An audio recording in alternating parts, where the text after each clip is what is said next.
मैं बीजेपी वालों को एक ही सलाह देना चाहता हूं और बार बार ये बात कहना चाहता हूं कि भाजपाइयों एक बात को समझ लो, नफरत की राजनीति में तुम आगे हो सकते हो,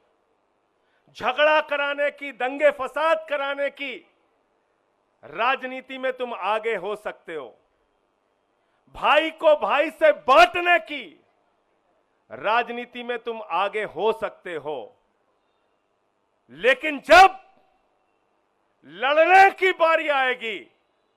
तो हिम्मत मत करना आम आदमी पार्टी से लड़ने की, हिम्मत मत करना आम आदमी पार्टी के कार्यकर्ताओं से टकराने की, क्योंकि तुम उसमें कभी नहीं जीत पाओगे, कभी नहीं जीत पाओगे। हमारी ट्रेनिंग इस संघर्ष की हुई है और तुम लोगों की ट्रेनिंग अंग्रेजों से माफी मांगने की हुई है, देश से गद्दारी की हुई है। तुम्हारे पुरखों ने देश से गद्दारी करने का काम किया है, अंग्रेजों से माफी मांगने का काम किया।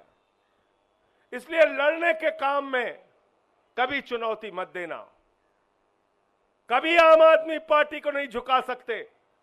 कभी हमारे नेताओं को नहीं झुका सकते। आपने हमारी पार्टी के मुखिया अरविंद केजरीवाल को जेल में रखा, मनीष सिसोदिया दिल्ली के शिक्षा मंत्री जिन्होंने दिल्ली के लाखों बच्चों के लिए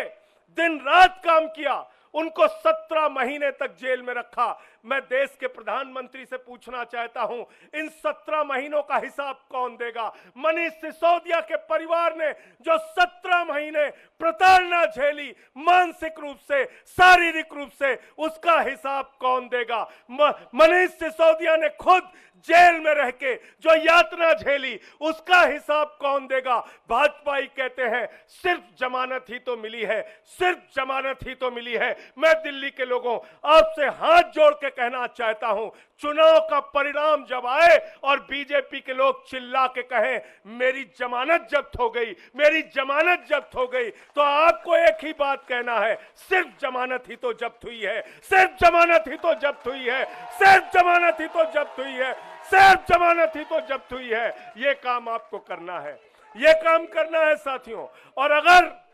अरविंद केजरीवाल से प्यार करते हो, मनीष सिसोदिया से प्यार करते हो, सत्येंद्र जैन से प्यार करते हो, इस पार्टी से प्यार करते हो, तो आज ही से जुट जाना और चुनाव के बाद एक एक भाजपाई से मिलकर कहना सिर्फ जमानत ही तो जब्त हुई है, सिर्फ जमानत ही तो जब्त हुई है, सिर्फ जमानत ही तो जब्त हुई है।